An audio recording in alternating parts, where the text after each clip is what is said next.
Ainsi parle le Seigneur, ton Rédempteur, Saint d'Israël. Je suis le Seigneur, ton Dieu. Je te donne un enseignement utile. Je te guide sur le chemin où tu marches. Si seulement tu avais prêté attention à mes commandements, ta paix serait comme un fleuve, ta justice comme les flots de la mer. Ta postérité serait comme le sable, comme les glais de sable, ta descendance. Son nom ne serait ni retranché, ni effacé devant moi. Parole du Seigneur.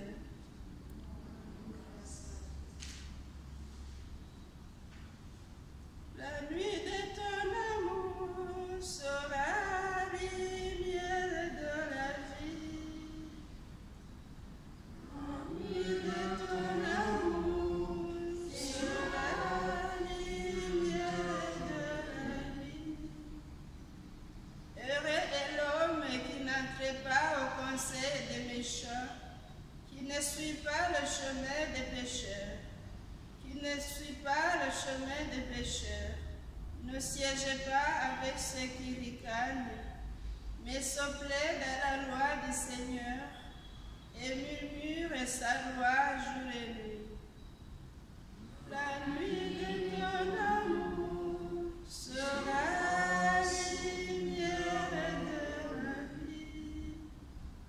Il est comme un arbre planté près d'un ruisseau qui donne du fruit à son temps, et jamais son feuillage ne meurt. Tout ce qu'il entreprend réussira. Tel n'est pas le sort des méchants. La nuit de ton chemin sera sous lumière de la vie. Mais ils sont comme la paille, balayée par le vent. Le Seigneur connaît le chemin des justes, mais le chemin des méchants se perdra.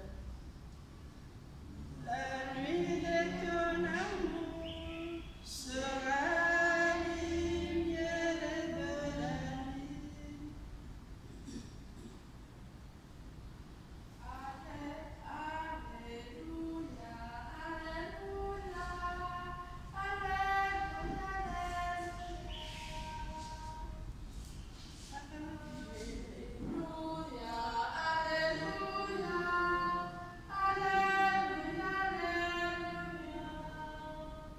Le Seigneur vient, allez à sa rencontre. C'est lui le prince de la paix.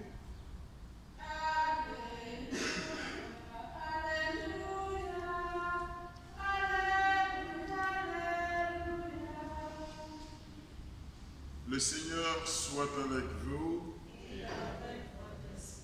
Évangile de Jésus-Christ selon saint Matthieu. Veuillez vous asseoir. En ce temps-là, Jésus déclarait aux foules: à qui vais-je comparer cette génération? Elle ressemble à des gamins assis sur les places qui en interpellent d'autres en disant: nous vous avons joué de la flûte et vous n'avez pas dansé. Nous avons chanté des lamentations et vous ne vous êtes pas frappé la poitrine. Jean est venu, en effet, il ne mange pas, il ne boit pas, et l'on dit c'est un possédé. Le Fils de l'homme est venu, il mange et il boit, et l'on dit voilà un glouton et un ivrogne. On a mis des publicains et des pécheurs. Mais la sagesse de Dieu a été reconnue juste à travers ce qu'elle fait. Veuillez vous mettre debout. Acclamons la parole de Dieu. Louange à toi, Seigneur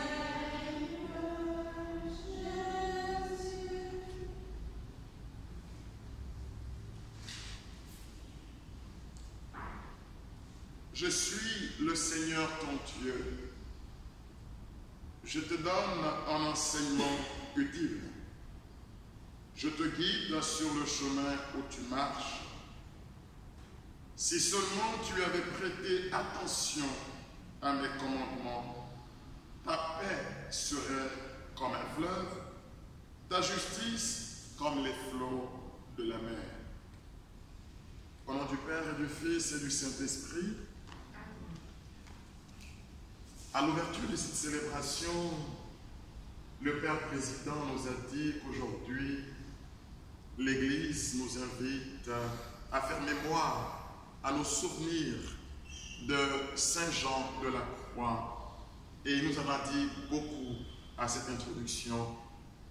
Prêtre espagnol qui a 25 ans s'est lié d'amitié avec Thérèse d'Avila, passionnée de Dieu, avec qui ils ont travaillé à la réforme de la vie et de la spiritualité carmélitaine, passionné de Dieu lui-même, avec le désir de retourner à une vie chrétienne authentique, non pas quelque chose d'approximatif et de falsifié. On dit qu'il voulait retourner à la stricte observance du commencement de l'ordre des carmélitains.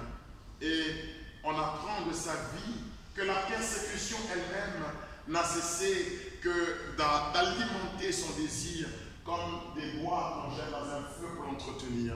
C'est-à-dire qu'il a su tirer des contradictions même de sa vie, de la vie qu'il a menée, il a su tirer un avantage dans son désir de Dieu.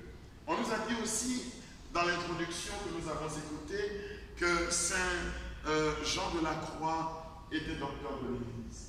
C'est-à-dire qu'il nous a laissé un enseignement. Il nous a montré un chemin à prendre. Il nous a guidés dans la vie spirituelle. Voilà pourquoi je trouvais la première lecture tellement à propos, comme introduction à ce que je veux vous dire. On ne peut pas parler de Saint Jean de la Croix et de la spiritualité carmélitaine en 5 minutes, mais je parle à des religieuses qui ont adopté beaucoup de la spiritualité carmélitaine. Je ne peux pas non plus ne pas dire un mot.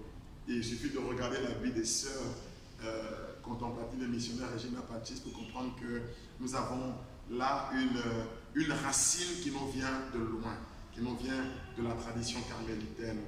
Et en parcourant vos constitutions, j'ai vu que la vocation de cette congrégation toute nouvelle, c'était être amour au cœur de l'Église, qui est une parole qui vient de la tradition carmélitaine. C'est une parole de Sainte Thérèse de l'Enfant Jésus, qui elle aussi voulait ressembler à la fameuse Thérèse d'Avila, qui a communiqué la passion de Dieu et la passion de l'homme à Saint Jean de la Croix. Donc, vous voyez qu'on remonte à cette tradition. Et être dans le monde, c'est les lumières, c'est la dimension missionnaire de votre institut. Alors, quel est l'enseignement que Saint Jean nous laisse? Saint Jean de la Croix nous dit que l'âme humaine, j'ai envie de dire, est toute spirituelle. Elle est à la fois sensible et spirituelle, mais pour lui, on ne peut pas scinder la personne humaine. C'est toute l'expérience humaine qui doit être tournée vers Dieu. Tous les compartiments de notre vie, tous les petits riens, les petits gestes de notre quotidien doivent être empreints, marqués d'un esprit évangélique. En d'autres termes, pour paraphraser notre Père Augustin, ou bien nous devenons spirituels jusque dans les choses ordinaires, ou bien nous devenons charnels jusque dans les choses spirituelles. C'est en cela qu'on voit que parfois, dans la vie religieuse, on voit des choses qui peuvent nous écorcher quand on ne fait plus faire attention aux détails de la vie. Comme s'il y avait un moment pour être avec Dieu, c'est la chapelle, et un moment pour vivre une vie, je ne veux pas dire ordinaire, parce que l'ordinaire doit être plein de Dieu. Une sorte de vie profane, c'est-à-dire une sorte de vie dépouillée de Dieu. C'est toute notre vie, nous dit Saint Jean de la Croix, qui doit être tournée vers Dieu. Dieu n'a pas aimé que mon âme humaine, mais Dieu m'a aimé, moi, tout entier, corps et âme.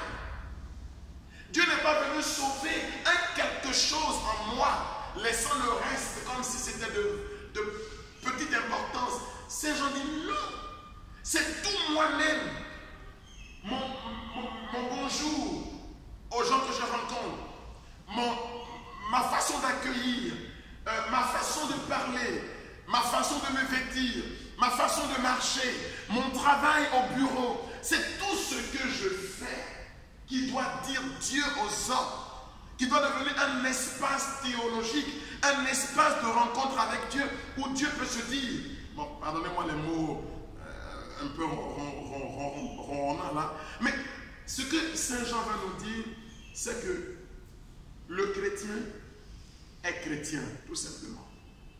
Il n'y a pas un moment où il ne l'est plus. Donc nous devons faire attention. Et comme il y a des gens qui nous suivent maintenant par la magie des ondes, je m'adresse à eux dans leur lieu de travail.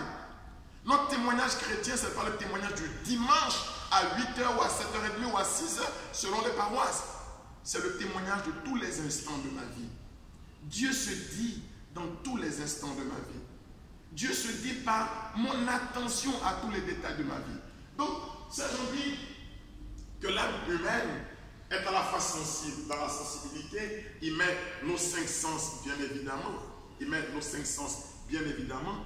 Mais il met aussi ce qu'il appelle 4 passions, qui sont naturellement dans l'âme humaine. Il parle de, comment je peux dire ça, de la joie. Et de son contraire, la tristesse. Il parle de l'espérance. Et de son contraire, qui est la crainte. Pour Jean de la Croix, nous pouvons goûter Dieu. Nous devons voir Dieu. Nous devons entendre Dieu. Nous devons sentir Dieu. Nous devons toucher Dieu. Goûtez et voyez comme est bon le Seigneur.